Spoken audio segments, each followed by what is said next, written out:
I was 20 years old, sitting in a leased 2019 Honda Civic that cost me $310 a month, scrolling through a credit card statement that read $4,200, wondering how a balance I swore I'd pay off next month had been sitting there for over a year.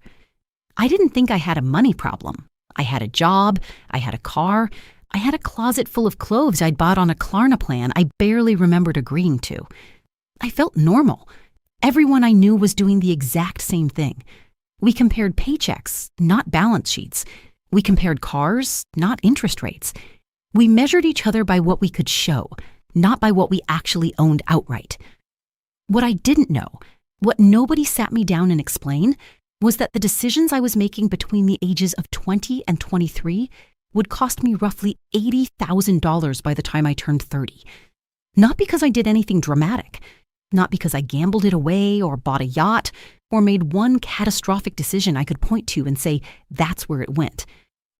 I lost it in $30 increments, $200 increments, decisions that each felt completely reasonable in the moment and added up to a number that still makes my stomach turn when I calculate it honestly, line by line, expense by expense. $28,000 of it was interest on debt I didn't need to carry. $19,000 was depreciation on cars I leased or financed instead of buying used and driving into the ground. $14,000 was fees, subscriptions, and overdraft charges I never tracked. The remaining $19,000 was the opportunity cost of money that should have been invested and instead sat in a checking account earning nothing while I figured things out. This isn't a video about discipline. This is a video about the 15 things nobody told me at 20 that would have saved me that $80,000, and by extension, hundreds of thousands of dollars by the time I retire. I'm not a financial advisor. I'm just someone who did the math 3 years too late and wants you to do it 3 years early, while the cost of starting is still cheap. Let's get into it. Rule number 1. Compound interest doesn't care that you're young. It only cares when you start. I genuinely believed I had time, that 20 was basically the same as 25 was basically the same as 30, that the calendar would somehow forgive a few years of delay because I was still figuring myself out. I was wrong, and the data on this is almost violent in how clearly it proves the point.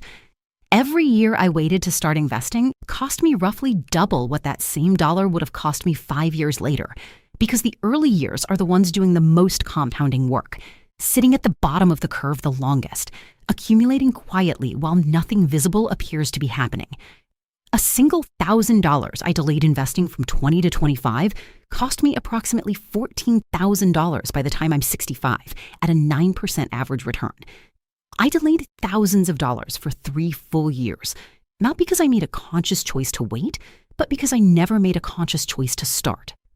The math on that delay alone is worth more than $40,000 in lost future value, and that's before counting a single additional contribution beyond the initial amount. Waiting doesn't feel like a decision, it feels like nothing happening. But nothing happening is, mathematically, the most expensive choice available to a 20-year-old, because the clock doesn't pause just because you haven't pressed start. Rule number 2. A car loan is not a bill, it's a wealth transfer, and most of the time, you're the one doing the transferring, willingly, on a 6-year schedule. I financed that Civic for $22,000 over 6 years. By the time I sold it, I'd paid roughly $5,400 in interest and watched the car lose about $9,000 in value. That's $14,400 gone on a single vehicle decision, on a car that by the end looked exactly like every other used Civic on the lot, indistinguishable from one that cost $11,000 less to own. The average new car payment in 2026 sits above $750 a month, according to Experian, and most people roll into a new loan the moment the old one ends, repeating this loss every 5 to 6 years for their entire working life, treating each new loan as a fresh start instead of a fresh leak. Run that forward across a 40-year working life, and you're looking at 6 or 7 separate $14,000 losses, each one quietly resetting the clock on any progress made in between, erasing years of saving in the time it takes to sign a financing agreement at a dealership. Rule number 3. Minimum payments are a trap disguised as a safety net, dressed up to look responsible while it works against you. My $4,200 credit card balance, if I'd only ever paid the minimum, would have taken me over 17 years to pay off and cost me more than $6,800 in interest alone on a balance that started smaller than a used laptop and somehow outlived 3 different jobs and 2 apartments in my imagined repayment timeline. I eventually paid it off faster, but not before handing the credit card company roughly $1,100 I'll never see again. For nothing. For the privilege of having spent money I didn't have on things I genuinely cannot remember purchasing. Minimum payments are engineered, quite literally, by people whose job is to calculate the smallest amount that keeps you paying the longest. Rule number 4. Every subscription you forget about is a permanent tax on your future self, collected automatically, without your attention required. I did the math on my own bank statement once and found $187 a month in subscriptions I wasn't using. Streaming services I'd signed up for during a free trial and forgotten, a gym membership I visited 4 times in a year, an app trial that quietly converted into an annual charge I never noticed until I went looking specifically for it, scrolling through months of statements, line by line. $187 a month invested from 20 to 65 at 9% becomes roughly $1.4 million. I want you to sit with that number because it's not hypothetical and it's not exaggerated for effect. It's sitting in someone's bank statement right now, invisible, bleeding out $187 a month, one auto renewal at a time, while that person believes they aren't really spending anything because no single charge feels significant enough to cancel. Rule number 5. An emergency fund isn't optional. It's the thing that prevents every other rule on this list from collapsing the moment life throws something unexpected at you.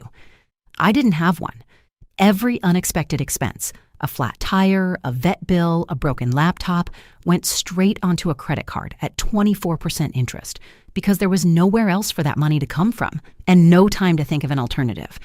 A single $800 emergency, financed and paid off slowly over several months, cost me close to $1,200 by the time the interest was done, turning one bad week into a year-long financial hangover. A $1,000 emergency fund sitting in a high-yield savings account earning even 4% would have made that cost 0 and would have made every other financial decision in my life that year noticeably calmer, because calm decisions and panic decisions rarely cost the same amount of money. Rule number 6. Your 20s income isn't your ceiling, but your 20s habits are your foundation, and foundations are expensive to rebuild later, once the cracks are already load-bearing. I assumed I'd fix my finances later once I made more money, as if a bigger paycheck would arrive bundled with better judgment. The data says otherwise.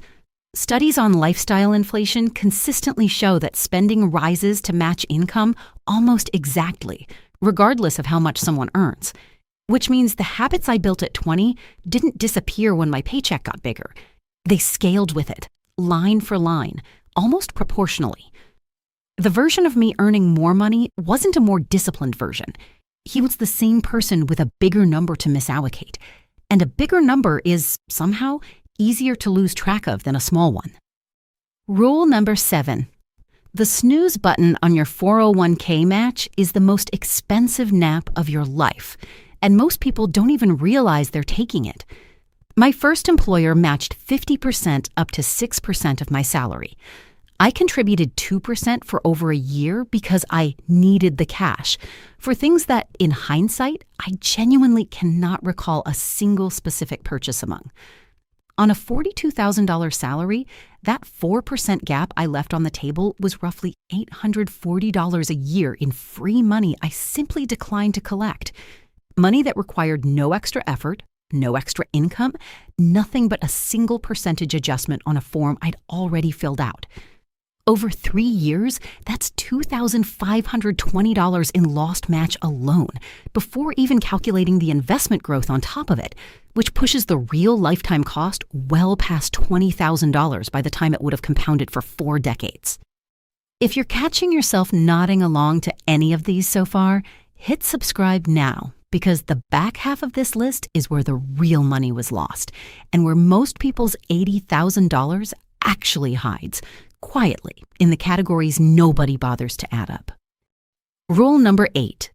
A high credit score is a discount on everything you'll ever borrow, applied automatically for the rest of your life, without anyone ever explicitly telling you the bill.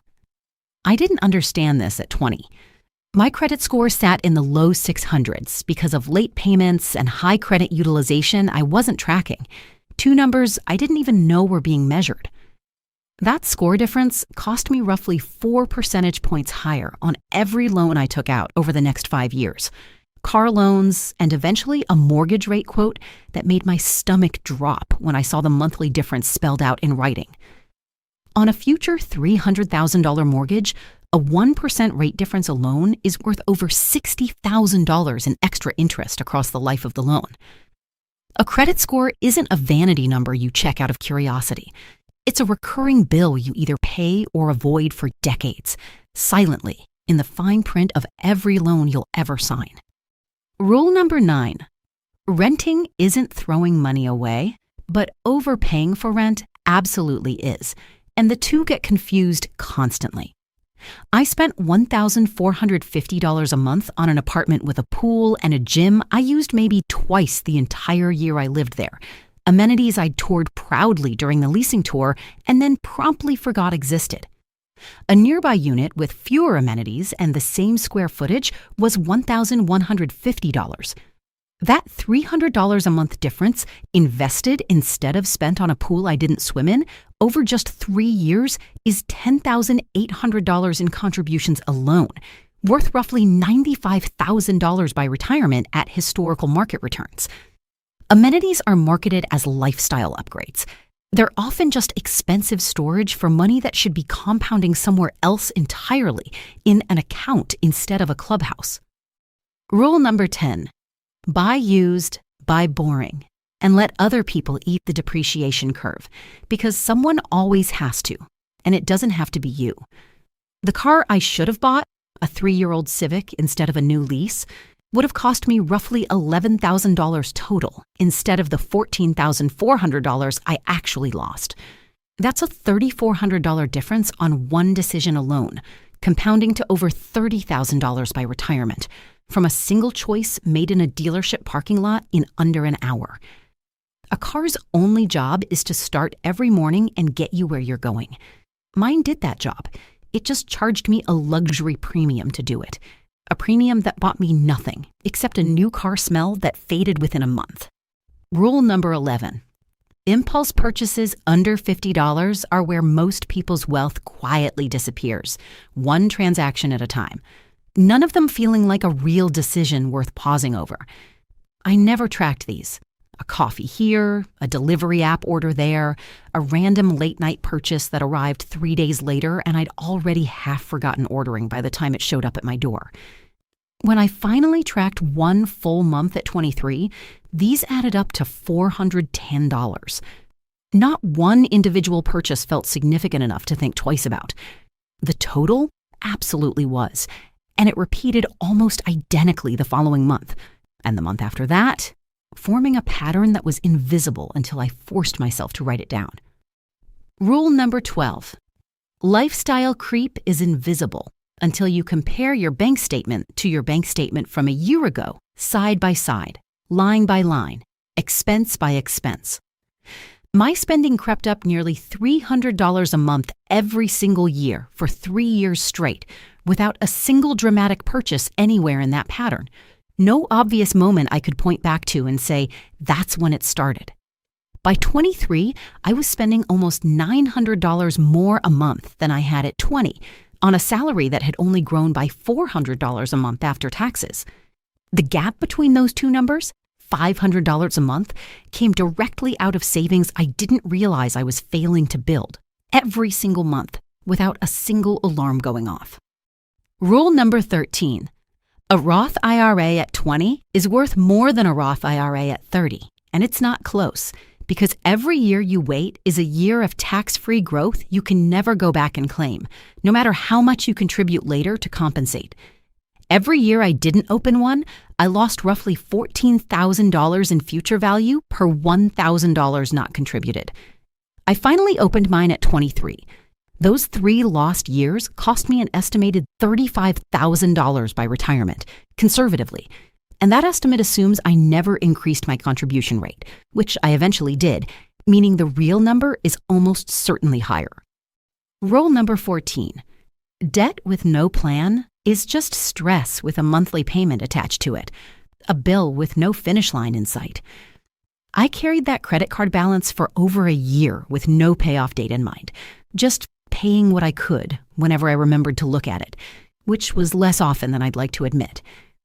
The moment I built an actual payoff plan, a fixed amount, a fixed date, a specific month circled on a calendar, the balance was gone in 5 months instead of dragging on indefinitely. And I saved hundreds of dollars in interest simply by adding structure to a problem that had previously just existed as background noise, humming quietly in the back of my mind every time I checked my balance. Rule number 15. The real cost of any purchase isn't the price tag. It's the price tag plus what that money would have become if you'd left it alone to grow. This is the rule that ties every other rule together, the one underneath all the others, the lens that makes every other number on this list make sense. The $310 car payment wasn't $310. It was $310 multiplied by the return it could have earned for 40 years. The $187 in subscriptions wasn't $187. It was $1.4 million walking out the door in installments too small to notice individually and too easy to dismiss as harmless, month after month, for years. Here's the full $80,000 breakdown one more time, because I think the honesty matters more than the polish, more than making myself look better in hindsight than I actually was. $28,000 in unnecessary interest across credit cards and loans I didn't need to carry in the first place. $19,000 in excess car depreciation from financing and leasing instead of buying used and boring and letting someone else absorb the loss. $14,000 in fees, forgotten subscriptions, and overdraft charges that never once showed up on my radar until I went looking for them specifically, line by line, statement by statement. $19,000 in opportunity cost from money that sat idle instead of getting invested, while I told myself I'd figure it out later, a later that kept sliding further away the longer I avoided it. None of it came from one bad decision. It came from 15 small blind spots, repeated for 3 years, before I finally understood what they were actually costing me. Not in the moment, but on a 40-year timeline I couldn't see yet and had no reason to think about at 20. I'm not telling you this so you feel behind.